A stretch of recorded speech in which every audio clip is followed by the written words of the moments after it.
जानकी जीवन स्मरण जय जय राम. सद्गुरुनाथ महाराज की जय.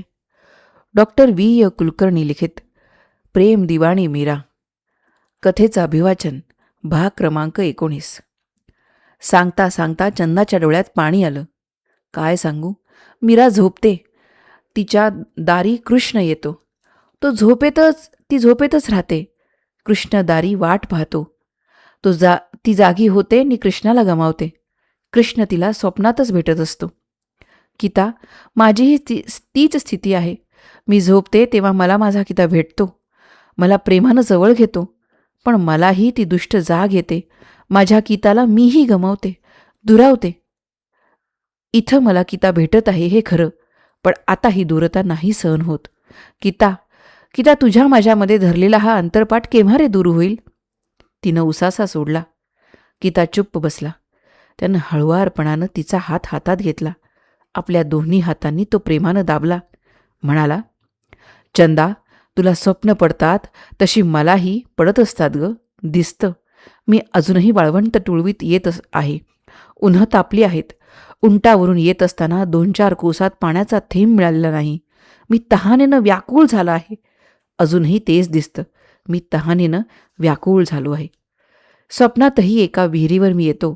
तिथं मला अजूनही माझी चंदा दिसते. चंदा विहिरीतून पाणी ओढते. मला पाणी पाजते. उन्हानं मी खूप तापून निघालो आहे.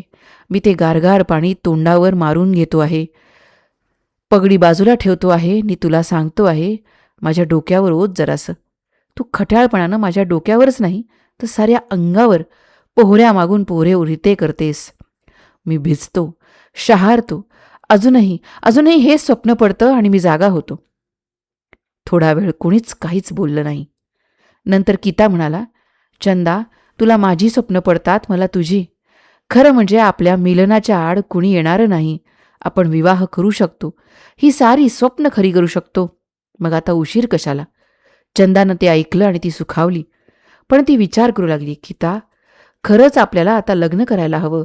हा अंतरपाठ आता दूर भिरकावून दिलाच पाहिजे. पण अगदी थोडं थांबायला हवं. कशाला? मीरेची काळजी वाटते रे.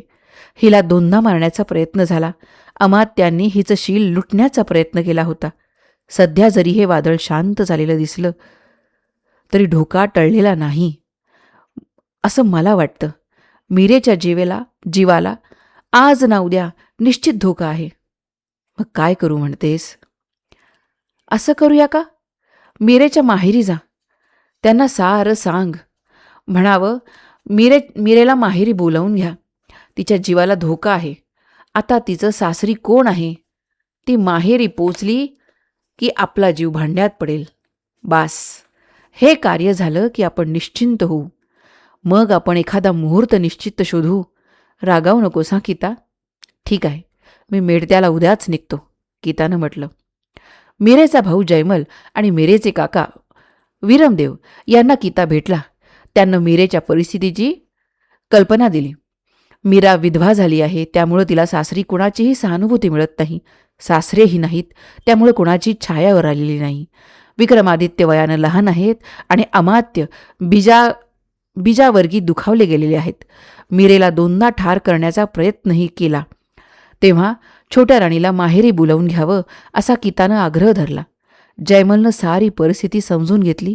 तो काकांना भेटला आणि काकांनी राणा विक्रमादित्यांनी निरोप पाठविला, मीरेला माहेरी पाठवावं.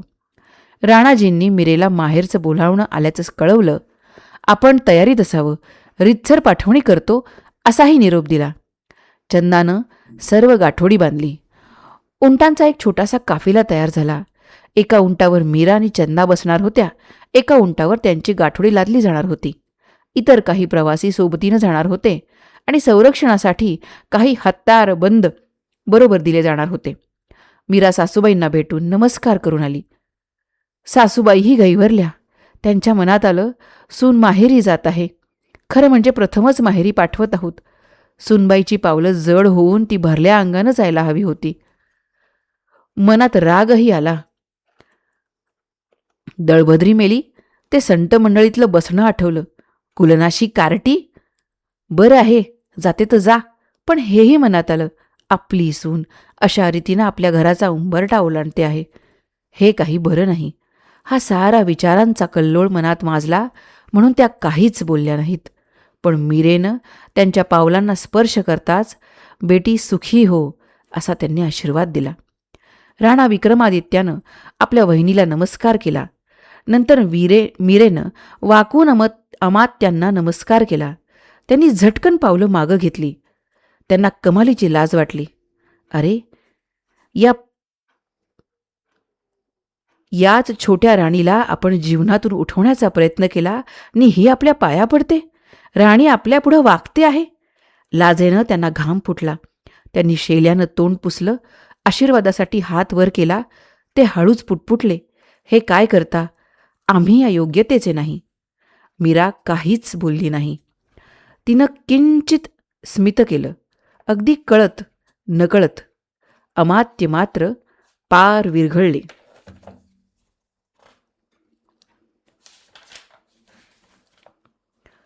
या सर्वांचा निरोप घेऊन ती आपल्या महालाकडे आली.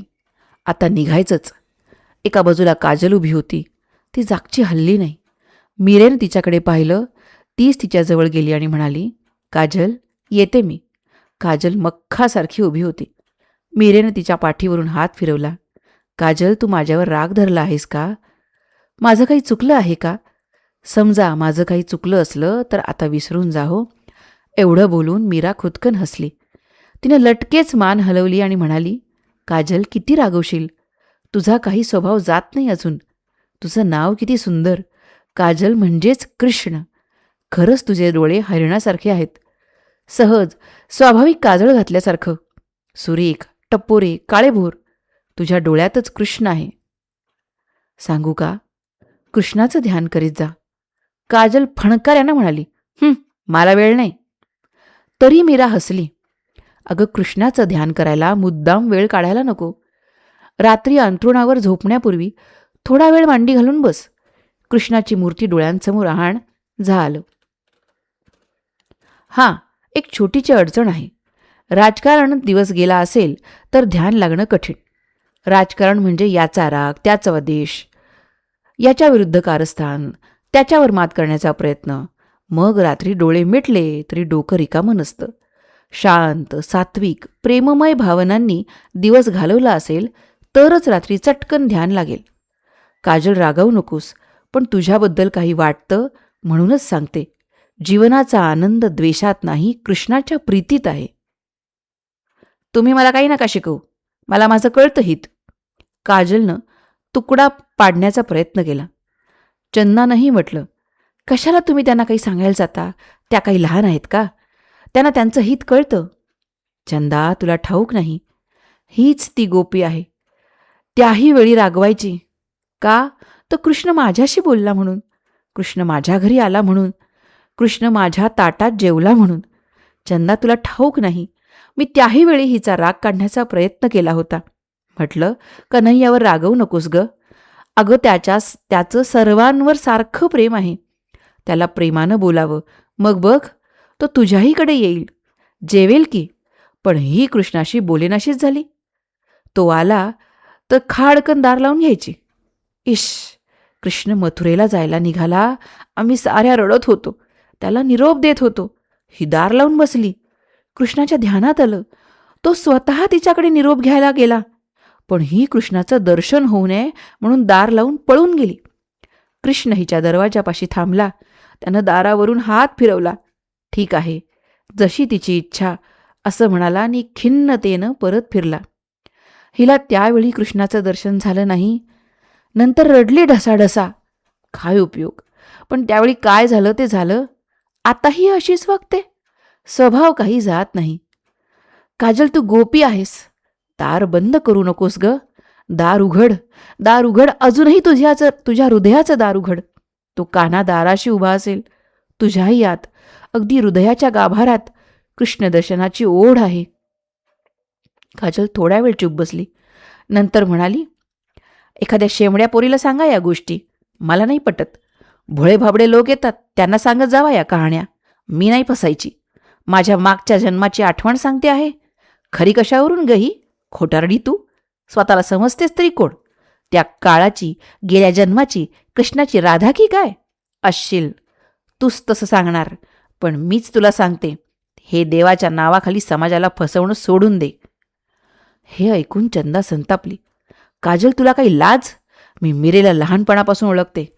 समाजाला फसवणारी माणसं समाजात त्या त्या भूमिकेचे मुखवटे घालून वावरतात. एकांतात जीवनात हे मुखवटे दूर ठेवले जातात. तिथं त्यांचं खरं दर्शन होतं.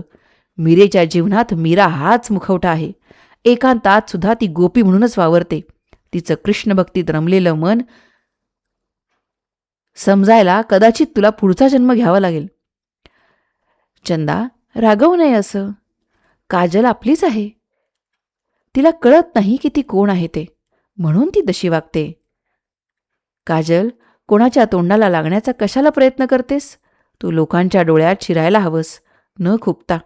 मीरा पुढं काही बोलली नाही. तिनं काजलला हात जोडले. येते हं, आठवण ठेव. काजलनेही उगीचच हात जोडले, केवळ एक पद्धती म्हणून. मीरा माहेरी निघाली. ती मेळत्याची वाट चालू लागली. धन्यवाद.